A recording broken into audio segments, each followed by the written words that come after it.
اور یہ کیسے ہو سکتا ہے، یہ سوال حضور کے روحانی معراج پر نہیں اٹھایا جا سکتا، کیونکہ خواب میں تو عام بندہ بھی ایک رات میں خواب میں بہت کچھ گھوم کے آ جاتا ہے، خواب میں بہت کچھ دیکھ لیتا ہے. سویا کسی ملک میں ہوتا ہے، رات میں خواب کے عالم میں وہ بہت دور دراز کے ممالک کی سیر کر کے بھی واپس آ جاتا ہے. یہ جو اعتراض کی کیفیت پیدا ہوئی تھی، جو تمام سیرت کی کتابوں میں، تمام احادیث کی کتابوں میں، تمام تفاسیر کی کتابوں میں موجود ہے کہ اہل مکہ نے اعتراض کیا اور اس کی بنیاد پر پروپیگنڈا کیا اور اس کی بنیاد پر شور و غوغا کیا اور اسلام کو ذک پہنچانے کی کوشش کی، اسلام کو نقصان پہنچانے کی کوشش کی. وہ در حقیقت معراج جسمانی تھی، اور اگر معراج جسمانی نہ ہوتا ہی تو اس پر تو کوئی اشکال ہی نہیں تھا، اس پر تو کوئی اعتراض ہی نہیں ہو سکتا کہ خواب کے عالم میں جب عام بندہ دور دراز کی سیر کر کے واپس آ سکتا ہے، اور جب وہ بیدار ہوتا ہے تو اپنے گھر میں اپنے بستر پر پڑا ہوتا ہے، تو یہ تو اللہ کی سب سے برگزیدہ شخصیت. تو ان کے لیے کون سا یہ ناممکن تھا کہ وہ خواب کے عالم میں آسمانوں کی سیر نہیں کر سکتے، کہ وہ خواب کے عالم میں جنت کو نہیں دیکھ سکتے، وہ خواب کے عالم میں جہنم کو نہیں دیکھ سکتے، وہ خواب کے عالم میں اللہ کا دیدار نہیں کر سکتے. وہ اعتراض جس بات پر بنتا ہے وہ معراج جسمانی کے حوالے سے بنتا ہے. گویا اہل مکہ کا یہ اعتراض کرنا یہ اس بات کو ثابت کرتا ہے کہ جہاں حضور صلی اللہ علیہ وسلم کو معراج جسمانی ہوئی تھی، وہاں جہاں معراج روحانی ہوئی تھی وہاں معراج جسمانی بھی ہوئی تھی. اچھا علامہ صاحب، آپ نے فرمایا کہ اس وقت اہل مکہ نے اس پر بہت شور و غوغا کیا کہ جناب یہ کیسے ممکن ہے، معراج مصطفیٰ کا واقعہ جسمانی حوالے سے کس طرح سے ہو سکتا ہے. تو پھر آپ یہ فرمائیے گا کہ اس بات کی تصدیق کیسے ہوئی کہ واقعی آپ صلی اللہ علیہ وسلم جو ہے وہ آپ کے ساتھ یہ معراج مصطفیٰ کا واقعہ جو ہے ہو چکا ہے. اس کے دو جواب ہیں، اور یعنی جواب ایک کہہ لیں، اس جواب کے دو پہلو ہیں. جب سیدنا صدیق اکبر رضی اللہ تعالی عنہ نے سنا ابو جہل کی زبان سے، اس نے کہا کہ ایک شخص کہتا ہے کہ میں راتوں رات مکہ سے بیت المقدس گیا ہوں، تو مان لو گے؟ تو آپ نے کہا نہیں. اس نے 2-3 دفعہ اس بات کا تکرار کیا، اور تکرار کے بعد پھر اس نے کہا کہ جس کا تم کلمہ پڑھتے ہو وہ کہہ رہا ہے. نبی پاک صلی اللہ علیہ وسلم کے حوالے سے جب بات آئی تو سیدنا صدیق اکبر نے فوراً کہا کہ اگر آپ فرما رہے ہیں تو پھر میں اس کو تسلیم کرتا ہوں. اور اے ابو جہل، تم تو صرف مسجد حرام سے بیت المقدس کی بات کرتے ہو، اگر وہ یہ کہیں کہ میں آسمانوں سے بھی ہو کے آ گیا ہوں تو میں اس کو بھی مان لوں گا.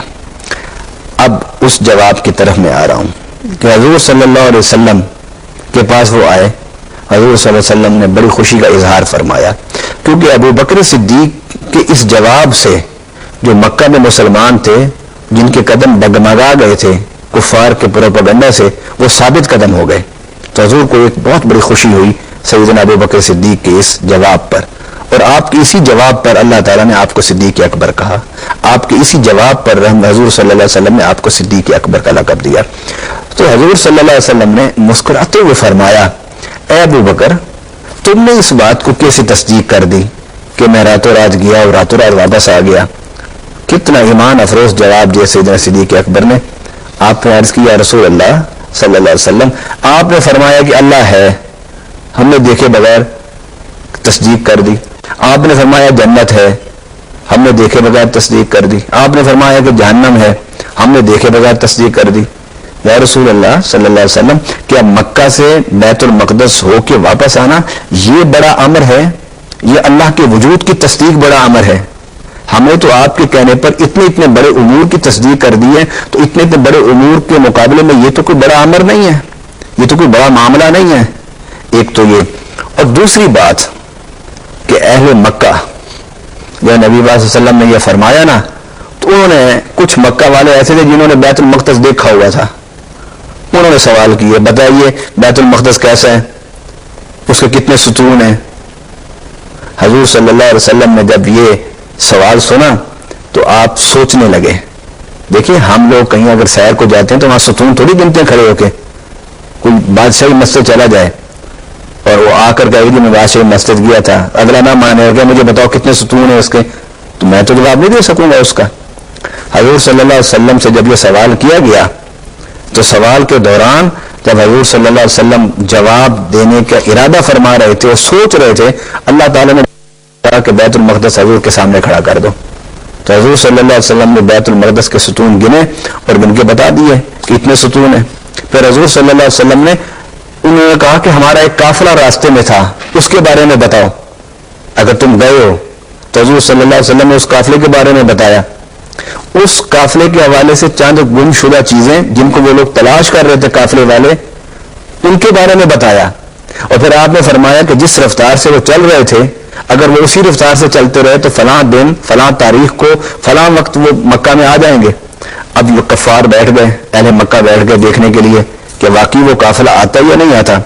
تو عین اسی وقت جو نبی پاک صلی اللہ علیہ وسلم نے فرمایا تھا, عین وہی دن جس دن نبی پاک صلی اللہ علیہ وسلم نے فرمایا تھا, وہ قافلہ نمودار ہو گیا.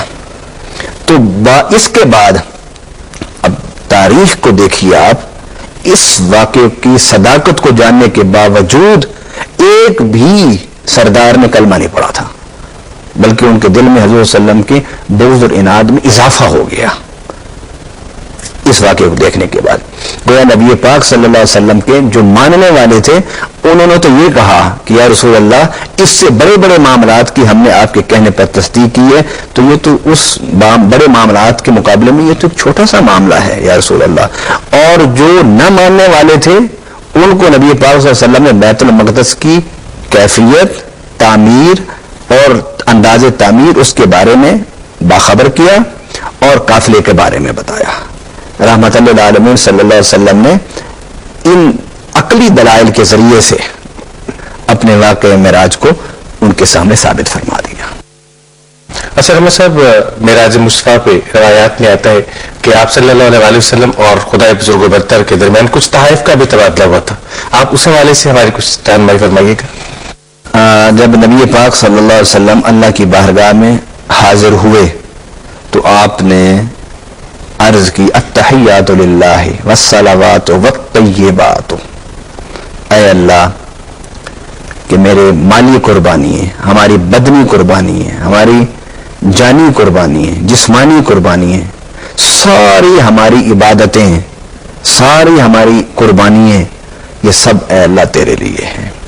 تو نبی پاک صلی اللہ علیہ وسلم نے جب نبی پاک صلی اللہ علیہ وسلم اللہ کی بارگاہ میں حاضر ہوئے, اللہ کے دیدار میں منہمک ہوئے, دیدار مستغرق ہوئے, تو آپ نے اپنی طرف سے اور اپنی امت کی طرف سے عجز و انکساری اللہ کو تحفے میں دی کہ اللہ ہماری عبادت, ہمارا سونا, ہمارا کھانا, ہمارا پینا, ہمارا اٹھنا, ہمارا جاگنا, ہمارا مال, ہماری اولاد, یہ سب اللہ تیرے لیے ہے اور تو نے ہی یہ ہمیں عطا فرمایا ہے. اللہ اکبر, اللہ اکبر. یہ تحفہ بندگی کا, یہ تحفہ عبادت کا, تحفہ ایثار و قربانی کا, یہ رحمت للعالمین صلی اللہ علیہ وسلم نے اللہ کی بارگاہ میں پیش کیا. اور اللہ تعالیٰ نے کیا تحفہ دیا؟ اللہ تعالیٰ نے اپنے پیارے نبی صلی اللہ علیہ وسلم کو معراج سے جاتے ہوئے 50 نمازوں کا تحفہ دیا. جب آپ واپسی سفر کرتے ہوئے چھٹے آسمان پر پہنچے تو موسیٰ علیہ السلام سے ملاقات ہو گئی. تو موسیٰ علیہ السلام نے پوچھا کہ اللہ تعالیٰ کی بارگاہ سے آئے ہو تو کیا لے کر آئے ہو؟ تو سیدنا موسیٰ علیہ السلام کو نبی صلی اللہ علیہ وسلم نے بتایا کہ مجھے رب نے 50 نماز